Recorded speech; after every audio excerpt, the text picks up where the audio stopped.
হরে কৃষ্ণ।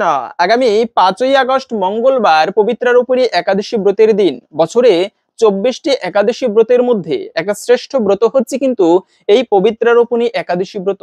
অত্যন্ত শুভ একটি দিন, তাই এই শুভ দিনে ব্রত করেন কিংবা না করেন অবশ্যই চেষ্টা করুন পশুদের সেবা করতে। এই জীবের সেবা করার মাধ্যমেও কিন্তু জীবনে দুর্ভাগ্য দূরীভূত হয় এবং সৌভাগ্য উদয় হয়। বিশেষ করে এই একাদশীর মতো শুভ দিনে আপনি পশুদেরকে এই একটি খাবার খাইয়ে দিন, এতে সৌভাগ্য আসবে এবং ভগবানের বিশেষ কৃপা লাভ হবে। পাশাপাশি শাস্ত্রে এই পবিত্রারূপিণী একাদশী ব্রতের বিশেষ মাহাত্ম্য কথা বর্ণনা করা হয়েছে। আজকের এই পর্বে আমরা সেই প্রসঙ্গে জানার চেষ্টা করব। সকলকে স্বাগতম জানাচ্ছি আমাদের এই ধর্মীয় তথ্যমূলক চ্যানেলে। আমরা চেষ্টা করি এরকমই সনাতন ধর্মের ধর্মীয় তথ্যগুলোকে আপনাদের সাথে উপস্থাপন করতে, শেয়ার করতে। তাই আসুন আগামী কিছুক্ষণ সময় একসঙ্গে ধৈর্য ধরে আজকের এই গুরুত্বপূর্ণ তথ্যগুলো জেনে নেই। আশা করছি আজকের এই তথ্যগুলো আপনাকে অবশ্যই সমৃদ্ধ করবে এবং ভালো লেগে থাকলে একটি লাইক করে কমেন্টে আপনার ইষ্ট দেবতার নামটি অথবা জয় শ্রীকৃষ্ণ ভগবানের জয় একবার হলেও লিখে যাবার অনুরোধ জানাচ্ছি। দেখেন, এই একাদশী ব্রত সব থেকে মহিমাপূর্ণ একটি দিন। যেমন বৃহস্পতিবার মা লক্ষ্মীর দিন, শনিবার শনি দেবতার দিন, ঠিক তেমনি একাদশীর ব্রতের দিনটি যে কোনো বার হতে পারে। এটি হচ্ছে ভগবান শ্রী বিষ্ণুর সর্বাপেক্ষা প্রিয় দিন। এজন্য একাদশীর উপরে কোনো শ্রেষ্ঠ ব্রত নেই। অনেক প্রকার ব্রত রয়েছে কিন্তু আমাদের সনাতন ধর্মে। যেমন কেউ কেউ সোমবারে, এই যে শ্রাবণ মাসটি অত্যন্ত পুণ্যের একটি মাস, মনে করা হয় শ্রাবণ মাসে স্বয়ং মহাদেব এবং মা পার্বতী তারা পৃথিবীতে বিচরণ করে ভক্তদেরকে কৃপা করার জন্য। তাই এই শ্রাবণ মাসের প্রতি সোমবার ভক্তরা বিশেষ করে ব্রত করে মহাদেবের পুজো করে।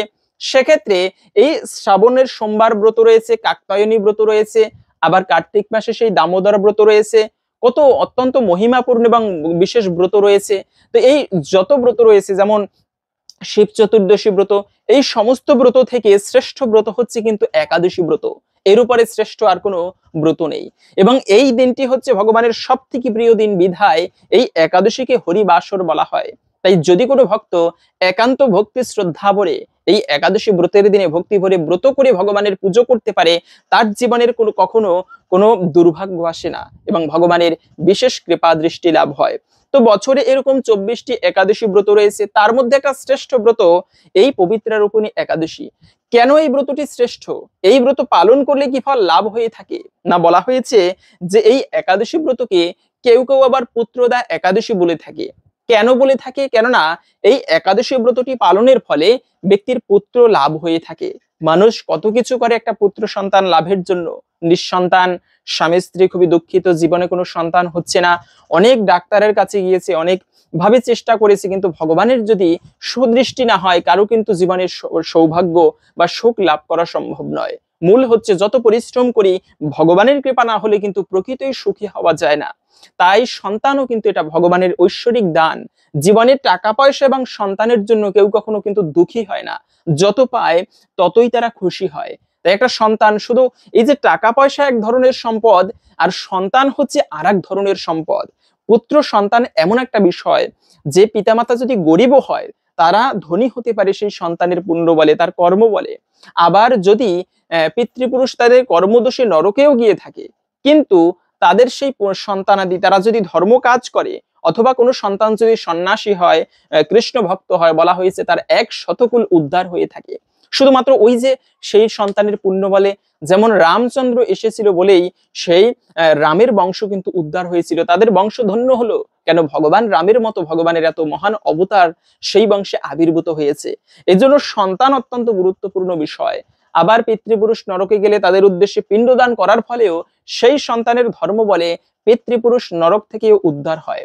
আবার মানে হচ্ছে সন্তানের দ্বারা পিতামাতা ইহজগতে সমৃদ্ধ হয়, পরজগতে মুক্তিও লাভ করতে পারে। এজন্য সবাই চায় একটা পুত্র সন্তান প্রাপ্ত করতে। অনেক সময় আমরা তান্ত্রিক উপায় অবলম্বন করি, কিন্তু বলা হয়েছে যদি কেউ এই পবিত্রারূপিণী একাদশী ব্রত পালন করে, সেক্ষেত্রে তার ভগবানের কৃপায় এই একাদশী দেবীর পুণ্য বলে একটা দিব্য পুত্র সন্তান প্রাপ্ত হতে পারে। এটা আমার কোনো কথা নয়, শাস্ত্রে ব্রহ্মবৈবর্ত পুরাণে এরকম সুন্দর একটা কাহিনী পাওয়া যায়। একজন রাজা, তিনি খুবই ধনশালী, এমনকি রাজ্য কখনো অন্যায়ভাবে শাসন করেনি, প্রজাদেরকে পুত্রের মতো প্রতিপালন করেছিল, কিন্তু তার কোনো সন্তান ছিল না। এই রাজা সবসময় দুঃখিত হয়ে থাকতো, কেন যে আমার এত বড় রাজ্যকে শাসন করবে আমি যাবার পরে আমার উত্তরসূরি কি হবে? এই চিন্তায় রাজা সবসময় সে মানে দুশ্চিন্তা করতো এই চিন্তা করে করে। তো তখন তিনি ব্রাহ্মণদেরকে সমস্ত কথা জানালো, দেখেন আমি এত পূর্ণভাবে, আমি কখনো অধর্মভাবে রাজ্য শাসন করিনি, তারপরেও কেন আমার পুত্র সন্তান হলো না, আপনারা একটু অনুসন্ধান করুন। তখন লোমশ মুনির কাছে গেলে তিনি বলল যে দেখুন, এই রাজা তার পূর্ব জীবনে একটা পাপ করেছিল। এখান থেকে সুন্দর একটা কাহিনী, আমরা ব্রত কথা জানবো, তবে সুন্দর একটা শিক্ষা দেখেন। একবার একটা বৈশ্য, সেই বৈশ্য সে খুবই তৃষ্ণার্ত হয়ে পড়েছিল এবং সে একটা সরোবরের কাছে গিয়ে সেখানে জল পান করতে লাগলো। কিন্তু বিষয় হলো সে পাপটা করেছিল এই, যে সেই সরোবরে একটা গাভী এবং গোবৎস তারা জল পান করতেছিল। প্রচন্ড রৌদ্র, তখন তৃষ্ণার্ত হয়ে সেই গাভী এবং গোবৎস জল পান করতেছিল। ওই সময়ে সেই বৈশ্যটা গিয়ে গাভী আর তার বাচ্চাকে তাড়িয়ে দিয়ে সে সেখানে জল পান করেছে। এই যে অপরকে তাড়িয়ে দিয়ে নিজে জল পান করেছে, শুধুমাত্র এই পাপের কারণে আজকে তার পুত্র সন্তান হয়নি। তারপরে তখন সেই লোমশ মুনি বলেছিল যে আপনি এই একাদশী ব্রত পালন করলে আপনার পুত্র সন্তান হবে। এরপরে সেই রাজা মহিজিৎ এই একাদশী ব্রত পালন করার ফলে ভগবানের কৃপায় এই একাদশীর পুণ্য বলে দিব্য সন্তান প্রাপ্ত করেছিল কিন্তু। তো এই জন্য দেখেন, এই যে পশু পাখির সেবা করা, আমরা কোনো পশুকে দেখলে হুট করে একটা কুকুর দৌড়ে যাচ্ছে, দিয়ে একটা লাথি, আবার কোনো গাভীদেরকে আমরা অনেক সময় ইচ্ছা মতো মারি, মনে রাখবে এটি চরম একটি অপরাধের। জীবনে একটু রাগের মাথায় অপরকে বা অপর কোনো প্রাণীকে কষ্ট দেওয়া, এই যে পাখি শিকার করা, বেদ যারা হয় বেদ, এদেরকে কিন্তু মহা পাপিষ্ট জীবন বলা হয়েছে। এটা পাপের জীবন। কেন? একটা হরিণ শিকার করলে তুমি, ওই হরিণের মাংস তুমি ভক্ষণ করলে, কিন্তু ওই হরিণটা হয়তোবা মা হরিণ ছিল, তার অনেক বাচ্চা ছিল, অপেক্ষা করেছিল মা আসবে, তো সেই তার মাকেই তুমি হত্যা করলে, এটা কিন্তু মহাপাপের। আবার একটা মাছ শিকার করলে, ওর অনেক পোনা ছিল, ছোট্ট বাচ্চা ছিল, অনেক পোনা আদি, তার মাকে তুমি নিয়ে এসেছো মানে মেরে, তো এটা কিন্তু চরম অপরাধের। আর এর ফলেই কিন্তু জীবনে কেন দুর্ভাগ্য আসে, কেন মানুষ গরিব হয়ে জন্মগ্রহণ করে, কেন বিকলাঙ্গ হয়, কেন তার পুত্র হয় না, এর কিছু পূর্ব জীবনের কর্মফল, ভগবানের কোনো দোষ নেই এখানে। তুমি যেমন কর্ম করবে, অজান্তেও যদি কেউ পাপকর্ম করে, কথায় কথায় আসলে তাই বলে দিচ্ছি, আমরা অনেকে বলি যে আমি তো জেনে বুঝে পাপ করিনি, তো এটা ভগবান দেখবে অবশ্যই। হ্যাঁ, জেনে বুঝে পাপ করনি সেটা ভিন্ন কথা, কিন্তু অজান্তেও যদি তুমি বিষ পান করো, তার ফল তোমাকে ভোগ করতে হবে। ঠিক তেমনি অজান্তেও পাপ কর্ম করলে তার ফল তোমাকে ভোগ করতেই হবে। এই জন্যই পশুদেরকে সেবা করা উচিত বেশি বেশি। বর্তমানে, আগের দিনে গ্রামের বাড়িতে যে কিচিরমিচির হতো পাখিদের, বর্তমানে সেরকম হয় না। এমনও শাস্ত্রে পাওয়া যায়, যে বাড়িতে বেশি পাখির আগমন হয় ওই বাড়িতে স্বয়ং লক্ষ্মী দেবী অবস্থান করে। কিন্তু বর্তমানে সেরকম দেখা যায় না। কেন? মানুষের উৎপাত, মানুষ পাখিদেরকে শিকার করছে, পাখিরাও, পশু পাখিও মানুষকে ভরসা করতে পারে না। একটা পশুর থেকেও মানুষ বর্তমানে হিংস্র হয়ে উঠছে। তো যাই হোক, মূলত এই একাদশী ব্রত, পবিত্রারোপণী একাদশী ব্রত পালন করলে তার একটা পুত্র সন্তান হবে ভগবানের কৃপায়। দ্বিতীয়ত হচ্ছে, শুধুমাত্র পুত্র সন্তান নয়, আরো বলা হয়েছে যারা এই ব্রতটি পালন করবে তারা দিব্যধাম প্রাপ্ত করবে। এখন হচ্ছে কথা হচ্ছে, তারা ব্রহ্মচারী, তারা ব্রত করলে তাদেরও কি পুত্র সন্তান হবে? ব্যাপারটা এরকম নয়। শুধুমাত্র পুত্র সন্তানের জন্য, ইহজগতের কোনো সম্পদের জন্য ধর্ম কাজ করা উচিত নয়। আমরা ভগবানের কাছে গিয়ে বলি, ভগবান আমাকে দাও, ধন দাও, জন দাও, না হলে টাকা দাও, না হলে দেখা দাও, মানে দাও, কিন্তু ভগবানের কাছে নিঃস্বার্থভাবে তার সেবা করা উচিত। তেমনি বলা হয়েছে যে এই ব্রতটি পালন করলে, যে ব্যক্তি পালন করবে সে দিব্য ধাম প্রাপ্ত করতে পারবে, যেখানে কোনো চন্দ্র সূর্য নেই, যেখানে গেলে আর এই জন্ম মৃত্যুর জগতে ফিরে আসতে হয় না। এই যে জন্ম কতটা ভয়ানক কষ্টের, এটা আমাদের তো মনে নেই জন্মাবার পরে, কিন্তু সাইন্টিফিক ভাবেও বলা হয়েছে সেই মাতৃ জঠরে কৃমিকীটে দংশন করে, ত্বক তখন খুবই পাতলা থাকে, এবং একটুকু মা যদি কখনো সেই ঝাল খাবার খায়, সেই সন্তানের শরীর জ্বালাপোড়া করে, আবার কৃমিকীটে দংশন করলে জ্বালাপোড়া করে, মানে ভয়ানক কষ্ট পেতে থাকে মাতৃ জঠরে। জন্মাবার সময় আরো বেশি যন্ত্রণা, আবার মৃত্যুও যন্ত্রণার। এর মধ্যে এই জগতে বসবাসকালে তাকে কত কষ্ট পেতে হয়, 3 ধরনের কষ্ট রয়েছে। তারপরে হচ্ছে জন্ম মৃত্যু জরা ব্যাধি। জরা মানে রোগ হবে, মানে বৃদ্ধ হবে, আবার ব্যাধি মানে রোগ হবে। এই 4টা নিয়ম এই জগতের, জন্ম মৃত্যু জরা ব্যাধি, এই 4টা থাকবেই। কিন্তু দৈবিক মানে সেই ভগবানের ধামের একটা নিয়ম হচ্ছে, সেখানে এই 4টা বিষয় নেই। সেখানে জন্ম হলে মৃত্যু হয় না, সেখানে দিব্য শরীর লাভ করে, কখনো রোগ ব্যাধি নেই, কোনো বৃদ্ধ নেই, মানুষ 8 থেকে 16 বছরের মধ্যে রয়েছে, সেখানে কেউ বৃদ্ধ হয় না। এটা হচ্ছে চিন্ময় জগতের বিশেষ লক্ষণ। এবং সেখানে সকলে দিব্য সুখ উপভোগ করে। আমরা সেই জগতেরই বাসিন্দা, দিব্য জগতের ভগবানের ধামে আমরা সবাই ছিলাম, কিন্তু পাপকর্মের ফলে আমরা এই জগতে আসতে বাধ্য হয়েছি। তো এই ব্রতটি পালন করলে সেই ভগবানের ধামে যাওয়া যাবে, যেটা শ্রীমদ্ ভগবদ গীতার 15 অধ্যায়ের 6 নম্বর শ্লোক, ন তদ ভাষয়তে সূর্য ন শশাঙ্ক ন পাবক ইয়দ গত্তান নিবর্তন্তে তদ্ধাম পরমম মম। যেখানে গেলে ইয়দ গত্তান নিবর্তন্তে, যেখানে গেলে আর নিবর্তিত হতে হয় না, মানে আসতে হয় না, এবং সেই ধাম চন্দ্র সূর্য লাগে না, সেখানে ভগবানের যে শরীরের জ্যোতি, সেই জ্যোতিতেই সেই দিব্য ধাম আলোকিত। এতটা গুরুত্বপূর্ণ এই একাদশী ব্রত, যা পালন করলে ভগবানের কাছে পর্যন্ত ফিরে যাওয়া সম্ভব। আমরা প্রথমে জেনে নিচ্ছি সেই একাদশী ব্রত পালনের নিয়ম কি। যদিও আমরা অনেকে জানি, আচ্ছা প্রথমে জেনে নিচ্ছি একাদশী ব্রত পালনের সময় মানে কতক্ষণ বা কখন পালন করতে হবে, একাদশী তিথি কতক্ষণ থাকবে। একাদশী শুরু হবে 4 আগস্ট সোমবার সকাল 10টা 8 মিনিট থেকে, এবং থাকবে মূলত 5ই আগস্ট মঙ্গলবার সকাল 11টা 44 মিনিট পর্যন্ত। এই সময়টুকুর মধ্যে এই পবিত্রারোপণী একাদশী তিথি থাকবে। সেজন্য উদয়া তিথি মেনে আমাদের এই একাদশী ব্রত পালন করতে হবে আগামী 5ই আগস্ট মঙ্গলবার। এবং স্মার্ত মতে, গোস্বামী মতে, নিম্বার্ক মতে, সকল মতেই একই দিনে এই ব্রত পালন করতে হবে। অনেকে প্রশ্ন করে, অনেক সময় দ্বিমত আসে যে একটা ব্রত স্মার্ত মতে আগের দিনে পড়েছে, গোস্বামী মতে পরের দিনে পড়েছে, তো এত মত পথ কেন? আমরা প্রকৃতই যদি এখন এরকম কখনো দ্বিমত আসে কোন দিনে ব্রত পালন করব, সেক্ষেত্রে মনে রাখবে যে দ্বিমত একটুকু থাকবেই। হয়তো বা কেউ কৃষ্ণ পুজো করে, কেউ বিষ্ণুর পুজো করে, কিন্তু মূল তো একই বিষয়টা। তো দ্বিমত অনেক সময় থাকে, কেউ গোস্বামী মত অনুসরণ করে, কেউ চান্দ্রপঞ্জিকা, কেউ সূর্যপঞ্জিকা। সেক্ষেত্রে বিষয় হচ্ছে, যদি কখনো এরকম দ্বিমত আসে, তখন আপনি যদি দীক্ষিত হয়ে থাকেন, যে ধারায় আপনি দীক্ষা নিয়েছেন, আপনি হয়তোবা নিতাই ধারায় দীক্ষা নিয়েছেন, অথবা আপনি রুদ্র সম্প্রদায় থেকে দীক্ষা নিয়েছেন, অথবা আপনি ব্রহ্মমধ্য গৌরীয় সম্প্রদায় থেকে দীক্ষা নিয়েছেন, আপনার গুরুদেব যেদিনে ব্রত করবে সেই দিনে ব্রত পালন করবেন, এটা হচ্ছে সর্বোত্তম উপায়। তা না হলে আপনি গোস্বামী মতে ব্রত পালন করবেন, কেননা গোস্বামী মতে হচ্ছে প্রকৃত সঠিক শাস্ত্রীয় সিদ্ধান্ত, সেই মতে পালন করতে পারেন। অথবা আপনার গুরুদেব যেদিনে ব্রত করে সেই দিনে আপনি একাদশী ব্রত পালন করতে পারেন। তবে বিষয় হচ্ছে যে নির্জলাও যদি কেউ ব্রত করে কিন্তু সঠিক সময়ের মধ্যে পালন না করা হয়, তবে কিন্তু একাদশী ব্রতের সম্পূর্ণ ফল প্রাপ্ত করা যায় না। এজন্য একাদশী ব্রতের পালনকে অত্যন্ত গুরুত্ব দেওয়া হয়েছে। এমনকি এরকম একটা কাহিনীও পাওয়া যায় যে এই অম্বরীশ মহারাজ, উনি ছিল রাজা, ইতিহাসে ভাগবতে যার কাহিনী পাওয়া যায়। এই অম্বরীশ মহারাজ রাজা, অথচ রাজা হওয়া সত্ত্বেও তিনি মহান বৈষ্ণব। তিনি প্রতিটা একাদশী ব্রত পালন করে, নিজের হাতে ভগবানের সেবা করে।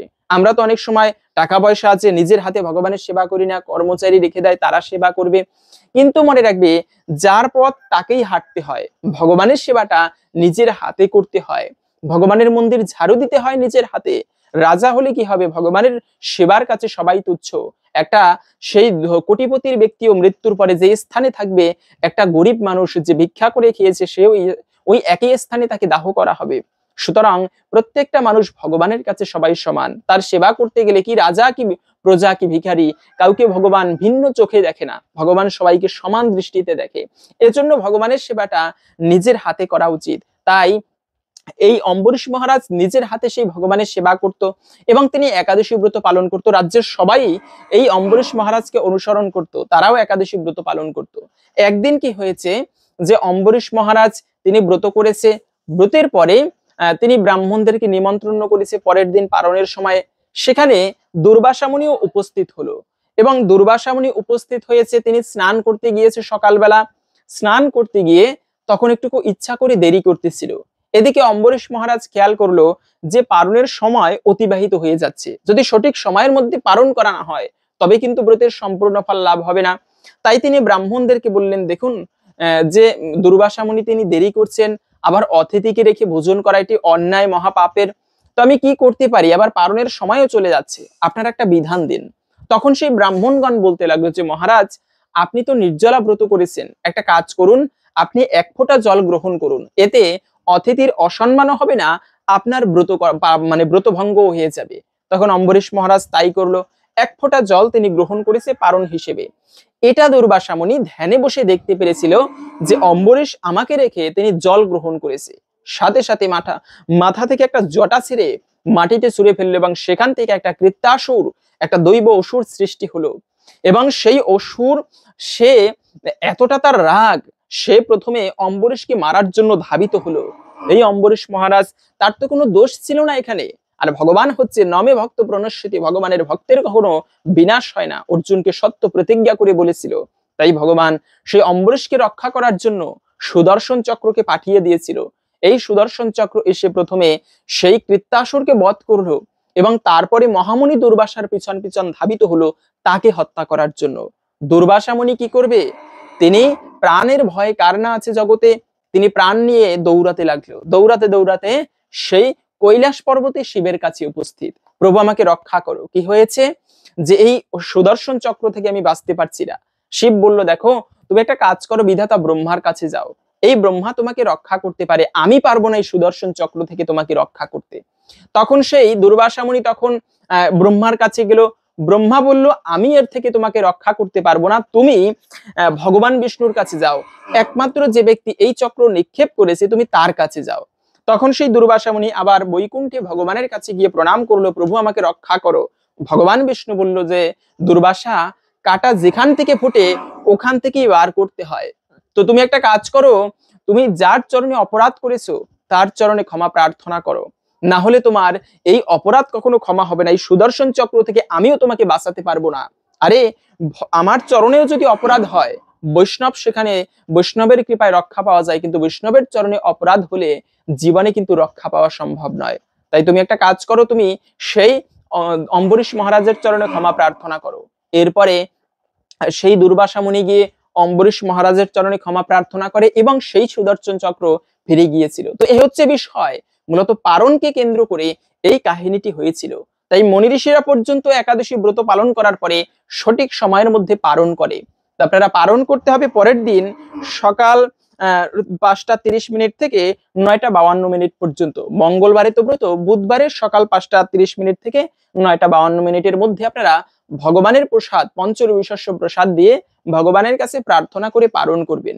তো যদি আমরা জানি কিভাবে একাদশী ব্রত পালন করতে হয়, তারপরেও জেনে নিচ্ছি একাদশীর আগের দিনে সংযম পালন করতে হয়। মাছ মাংস আদি রাজসিক খাবার খাওয়া উচিত নয় এই দিনে, এমনকি গালিগালাজ ঝগড়া দ্বন্দ্ব আদি করা উচিত নয়, এবং রাত্র 11টার আগে আগের দিনে খাবার খেয়ে দাঁত ব্রাশ করে নিতে হয়। না হলে যদি পরের দিনে দাঁত ব্রাশ করতে গেলে দাঁতের গোড়া থেকে রক্তক্ষরণ হয়, এতে কিন্তু ব্রতে দোষ লাগে। শুধু তাই নয়, সবজি ফল আদি কাটতে গিয়ে খেয়াল রাখবেন যেন দাঁতের গোড়া থেকে রক্তক্ষরণ না হয়। এটি কিন্তু একটি বিশেষ অপরাধ এবং অমঙ্গলের বলা হয়েছে। দাঁতের গোড়া থেকে রক্তক্ষরণ বা হাত পা কেটে যাওয়া ব্রত পালন করার পরে এতেও ব্রতে দোষ লাগে। এভাবে করে আপনারা ব্রতের আগের দিনে পালন করবেন। এবং একাদশীর দিনটি হচ্ছে মুখ্যত বিষয়। এই দিনে কেন উপবাস করা হয়? কেননা খাবারের প্রতি সময়টা কম দিয়ে যেন ভগবানের সেবাটা বিশেষভাবে করা যায়। উপবাস শব্দের অর্থ হচ্ছে উপমানে নিকটে, বাস মানে বাস করা, মানে হচ্ছে এই দিনে ভগবানের সন্নিকটে বাস করা। এখন আমি ব্রত করলাম অথচ ভক্ত সঙ্গ করি না, ভগবানের সেবা করি না, ইচ্ছা স্বাধীনভাবে ঘুমাই, ইচ্ছা মতো আজে বাজে সঙ্গ করি, এটিকে কিন্তু প্রকৃত ব্রত বলা হয়নি। ব্রত মানে হচ্ছে ওই দিনটি ভগবানের বিশেষ সেবায় যুক্ত হওয়া। আরে যেখানে মহাদেব মা পার্বতীকে বলেছে, হে দেবী, যে ব্যক্তি একাদশী ব্রত পালন করবে না, অবহেলা করবে, তার এত পাপ হয় মৃত্যুর পরে যমদূতগণ তাকে নরকে নিয়ে ভয়ানক শাস্তি প্রদান করে। তো মহাদেব পর্যন্ত বলেছে, এমনকি স্বয়ং যমদূতদেরকে যমরাজ বলেছেন, শুনে রাখো যমদূতগণ, যেখানে তোমরা একাদশী ব্রত পালনকারীকে দর্শন করবে তাদেরকে দূর থেকে প্রণাম করে চলে আসবে। কেন? তারা দেবতাদেরও দুর্লভ, আমাদের তারা প্রণম্য, তাদেরকে প্রণাম করবে সব সময়। তাই একাদশী ব্রত পালন করলে, অন্যান্য দিনে ধর্ম কাজ করলে যে পুণ্যফল প্রাপ্ত করা যায়, একাদশীর দিনে ধর্ম কাজ করলে তার থেকে সহস্র গুণ বেশি পুণ্যফল লাভ করা যায় কিন্তু। এবং এই একাদশী ব্রতের দিনে মনে রাখবে, আপনারা ব্রত পালন না করতে পারলেও পঞ্চরবিশস্য ভক্ষণ করবেন না, এতে মহাপাপের ভাগী হতে হয়। যেমন ধান থেকে যত প্রকার খাবার হয়, খিচুড়ি, পায়েস, তারপরে পিঠা, এগুলো খেতে নেই। গম জাতীয় খাবার, ভুট্টা, তারপরে হচ্ছে বিস্কিট, কেক, পাউরুটি, এগুলো খেতে নেই। সরিষা জাতীয় খাবার, তারপরে হচ্ছে যে কোনো প্রকার ডাল, ছত্রাক, মাশরুম, মাসকলাই, এগুলো কিন্তু খাওয়া যাবে না। তবে আপনারা মানে যে কোনো প্রকার ফল খেতে পারেন, ফল, জল, ঔষধ, ব্রাহ্মণ, গুরুবাক্য, এগুলো গ্রহণ করতে পারেন। এবং শুধু তাই নয়, আপনারা হচ্ছে সেখানে সবজি রান্না করেও খেতে পারেন যদি কষ্ট হয়ে যায়। যেমন কাঠবাদাম, কাজু বাদাম, মিষ্টি কুমড়া, মিষ্টি আলু, পেঁপে, কাঁচকলা, তারপরে হচ্ছে আপনারা ফুলকপি সবজি হিসেবে রান্না করে ঘি অথবা সূর্যমুখী তেল দিয়ে রান্না করবেন, সরিষার তেল নয়। তারপরে আপনারা এগুলো সবজি হিসেবে রান্না করে ভগবানকে ভোগ নিবেদন করে সেই প্রসাদও গ্রহণ করতে পারেন। না হলে সেই সবজি রান্না করার সময় ভুলেও কিন্তু সেখানে কোনো প্রকার শাক ব্যবহার করা যাবে না, শাক খাওয়া যাবে না।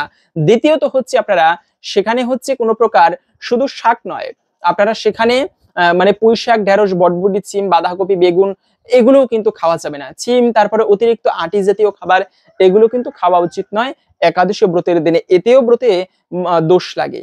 পাশাপাশি হচ্ছে অনেকে প্রশ্ন করে যে একাদশীর দিনে এত খেলে কি, খাবার খেলে কি ব্রত হয়? সেক্ষেত্রে মনে রাখবে এগুলো শাস্ত্রীয় নিয়ম। তবে অনেকে আছে জানতে চায় যে একাদশীর দিনে ভগবানকে ভোগ নিবেদন করা যাবে কিনা। হ্যাঁ, অবশ্যই যাবে। আমাদের জন্য একাদশী ব্রত, কিন্তু সাক্ষাৎ যাকে পাবার জন্য ধর্ম করি তাকে এই ব্রত পালন করতে হয় না। তাই সেই ভগবানকে পাওয়ার জন্য আমরা ধর্ম করি, তাকে অবশ্যই ভোগ দিতে হবে। এমনকি এই একাদশী ব্রত আমরা পালন করি, কিন্তু অনেকে আছে কিছু ভুল কাজ করে থাকে। যতই আমরা একাদশী ব্রত করি, যদি এই ভুলগুলো করা হয় তবে কিন্তু একাদশী ব্রতের সম্পূর্ণ ফল প্রাপ্ত করা যায় না। যেমন প্রথমত হচ্ছে ব্রত করার পরে ব্রহ্মক্ষয় করা উচিত নয়, শারীরিক সঙ্গ করা উচিত নয়। এটি বিশেষ অমঙ্গলের বলা হয়েছে একাদশী ব্রতের দিনে। এই শুভ দিনে কখনো ব্রহ্মকে যে যত বেশি ধারণ করবে তার জীবনে আধ্যাত্মিক শক্তি তত বেশি বৃদ্ধি হয়। তো এই দিনে শারীরিক সঙ্গ করা উচিত নয়। দ্বিতীয়ত হচ্ছে যে দিবানিদ্রা, দিনের বেলাতে আমি ব্রত করেছি অত দিনের বেলায় ইচ্ছা মতো ঘুমাই, এটিকে প্রকৃত ব্রত বলা হয়নি। যে একাদশী ব্রত করার পরে দিনের বেলা যে ব্যক্তি ইচ্ছা মতো ঘুমায় তাকে কখনো ব্রত মানে তাকে সেই ব্রতের সম্পূর্ণ ফল এতে লাভ হয় না কিন্তু। এবং অনেকে প্রশ্ন করতে পারে যারা অসুস্থ সেক্ষেত্রে কি করবে? অসুস্থ হলে বিষয়টা ভিন্ন। যে যারা অসুস্থ তারা অবশ্যই মানে ব্রতের দিনে ঘুমাতে পারবে, শরীর মানে কন্ডিশন অনুযায়ী শরীরের। কিন্তু এখন আমি সুস্থ রয়েছি, ব্রত করেছি, অথচ ইচ্ছা মতো ঘুমাই, ইচ্ছা মতো কাটাই, ভক্ত সঙ্গ করি না। এই দিনে হচ্ছে বেশি বেশি হরি কথা শ্রবণ করা উচিত, নাম সংকীর্তনে অংশগ্রহণ করা উচিত, ভক্তদেরকে বিশেষভাবে সেবা দান করা উচিত। তা না হলে আপনারা চেষ্টা করবেন এই দিনে সম্ভব হলে কিছু দান করতে। তো এই ধর্ম কাজ করতে না পারলে অন্তত পক্ষে আপনি মহাব্যস্ত, শত ব্যস্ততার মাঝেও চেষ্টা করবেন সন্ধ্যাকালের পরে ভগবানের মন্দিরে গিয়ে তার একটুকু সেবা করার। কেন, সেবা করতে না পারলেও তার সেই পূজা অর্চনা দর্শন করবেন, এতেও বিশেষ কৃপা লাভ হয়। অথচ আমরা ব্রত করি অনেকে, ভগবানের সেবা করি না, ভক্ত সঙ্গ করি না, এমনকি কোনো কৃষ্ণ কথা শ্রবণও করি না। এতে কিন্তু মঙ্গলজনক নয়, এতে কিন্তু ব্রতের সম্পূর্ণ ফল লাভ হয় না। অথবা আপনারা এই দিনে চেষ্টা করবেন পশুর সেবা করতে, কেননা এই রামচন্দ্রের যুগে যে ব্যক্তি পশু পাখির সেবা করে বহুরূপে সম্মুখে ছাড়ি কোথা খুঁজিছ ঈশ্বর, জীবে প্রেম করে যেই জন সেই জন সেবিছে ঈশ্বর। আরে জীবের সেবা করার মাধ্যমেও, জীবকে ভালোবাসার মাধ্যমেও ভগবানের কিন্তু বিশেষ কৃপা প্রাপ্ত করা সম্ভব। আপনি এই দিনে কোনো কুকুর আদি পশু পাখির সেবা করতে পারেন। কিছু জীবদের শাস্ত্রে বলা আছে যে বাড়িতে সেই পশু পাখির বেশি আনাগোনা হয় অথবা গাভীদের সেবা করা হয়, এর মাধ্যমেও বলা হয়েছে সেই বাড়িতে লক্ষ্মী দেবী অবস্থান করে। এই যে দিলীপ, রাজা দিলীপের কথা পাওয়া যায় গঙ্গা দেবী এই পৃথিবীতে আগমনের কাহিনীতে। সেই দিলীপ রাজা তিনি গোমাতার সেবা করার ফলে কিন্তু সেই পুণ্য লাভ করেছিল, এবং সেই পুণ্য বলে কিন্তু এই গঙ্গা দেবী পৃথিবীতে আগমন করেছিল।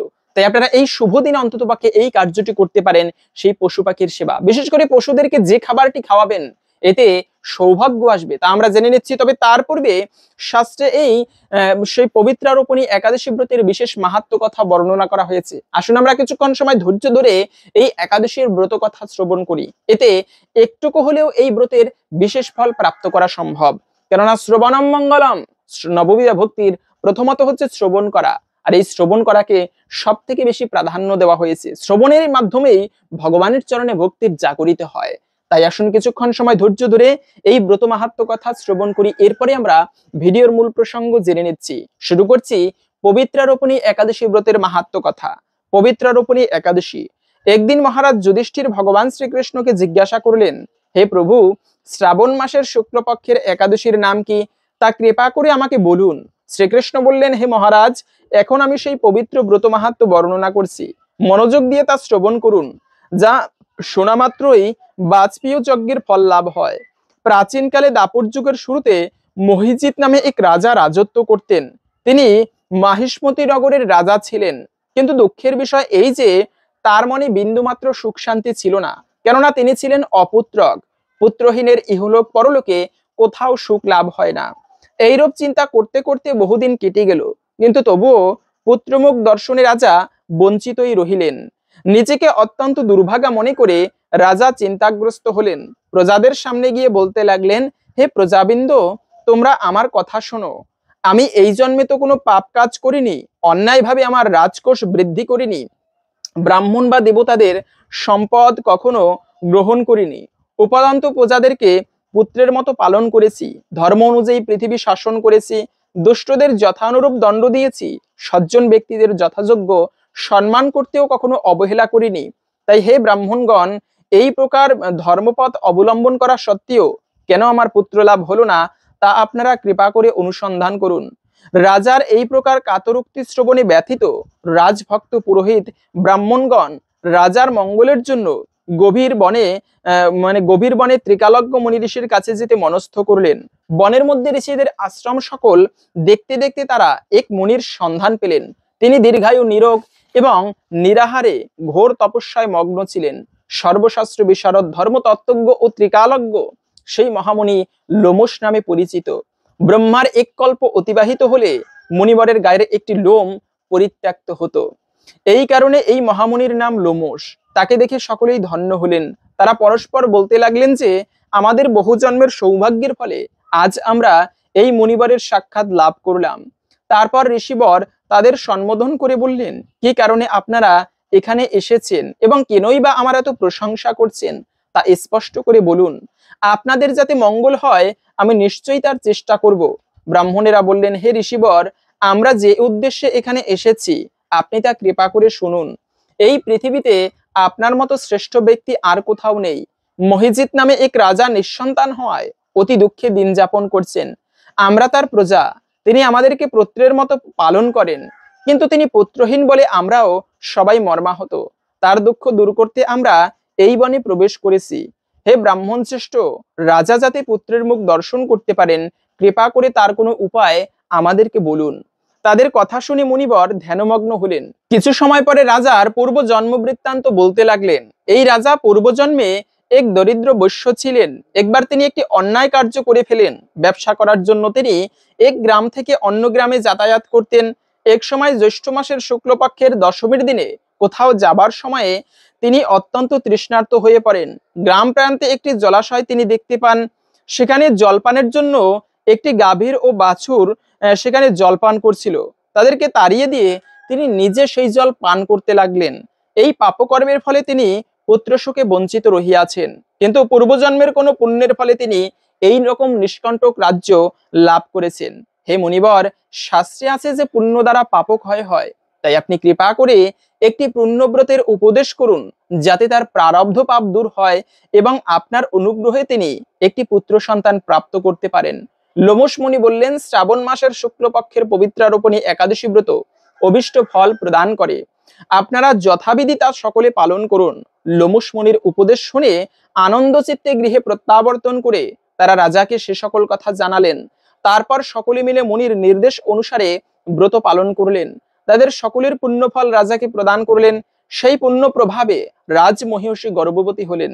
উপযুক্ত সময়ে বলিষ্ঠ সর্বাঙ্গ সুন্দর এক পুত্র সন্তানের জন্ম দান করলেন। ভবিষ্যৎ তার পুরাণে এই ব্রত মাহাত্ম্য বর্ণিত হয়েছে। এই ব্রত মাহাত্ম্য যিনি পাঠ বা শ্রবণ করবেন তিনি সমস্ত পাপ থেকে মুক্ত হবেন এবং পুত্রসুখ ভোগ করে অবশেষে ভগবানের দিব্যধামে সে ব্যক্তি গমন করতে পারবে। তো এই ছিল মূলত এই পবিত্রারোপণী একাদশীর ব্রত কথা। আশা করি বুঝতে পেরেছেন এই ব্রত পালন করলে আমরা কি ফল লাভ করতে পারি। তাই আপনি নিজে এই একাদশী ব্রত পালন করুন এবং সকলের মাঝে ছড়িয়ে দিন, যেন আমরা সবাই এই একাদশী ব্রত মাহাত্ম্য জেনে উৎসাহী হই ব্রত পালন করতে।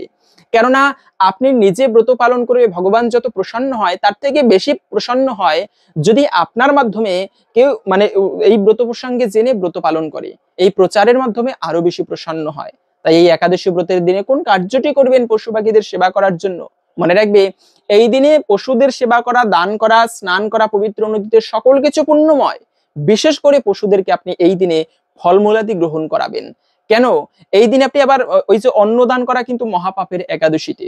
তো অন্ন নয়, অন্ন ছাড়া আপনি যে সবজি আদি গ্রহণ করবেন, আপনি হয়তোবা সবজি রান্না করেছেন সেটি ভগবানকে ভোগ দিবেন এবং এই যে ভোগ দিলে প্রসাদ হয়ে যায়, এমনি খাবার গ্রহণ করা ওর মধ্যে পাপ মিশ্রিত থাকে, কেননা ভগবানকে না দিয়ে ভোজন করলে তা প্রতি গ্রাসে গ্রাসে পাপ ভক্ষণ করা হয়। তাই ভগবানকে ভোগ দিয়ে সেই প্রসাদ হতে পারে ফল প্রসাদ, আপনি পাখিদেরকে দিতে পারেন। আর এই পশু পাখির সেবা করার মাধ্যমে এমনও পাওয়া যায়, জীবনে তুমি খাবার গ্রহণ করার আগে তোমার সেই খাবার থেকে কিছু খাবার তুমি পশুদের সেবায় দাও। হ্যাঁ, কারণ এই সেবা করা উচিত মনুষ্য জীবন গ্রহণ করে, বিশেষ করে এই শুভ দিনে এই পশুর সেবার মাধ্যমেও তাদেরকে খাবার খাওয়ানোর মাধ্যমে বিশেষ ভাগ্য লাভ করা যায়। তো এই দিনে পশুদেরকে আপনি সেই সবজি প্রসাদ অথবা রুটি প্রসাদ, না হলে আপনি সেই ফল প্রসাদ খাওয়াতে পারেন। এবং এই প্রসাদ খাওয়ানোর মাধ্যমে এই প্রসাদে সর্বদুঃখানাম হানিরস্য প্রজায়তে বিশেষ মানে সৌভাগ্য লাভ হয়। হরে কৃষ্ণ। আশা করছি আজকের এই গুরুত্বপূর্ণ তথ্যগুলো জেনে আপনি একটু হলেও সমৃদ্ধ হয়েছেন। ভালো লেগে থাকলে একটি লাইক করে কমেন্টে আপনার ইষ্ট দেবতার নামটি অথবা জয় শ্রী পবিত্রারোপণী একাদশী ব্রতের জয় একবার হলেও লিখে যাবার অনুরোধ জানাচ্ছি। ভগবানের কৃপায় সকলের জীবনে মঙ্গল হোক এই কামনা করে আজকের ভিডিওটি এখানে সমাপ্ত করছি। হরে কৃষ্ণ।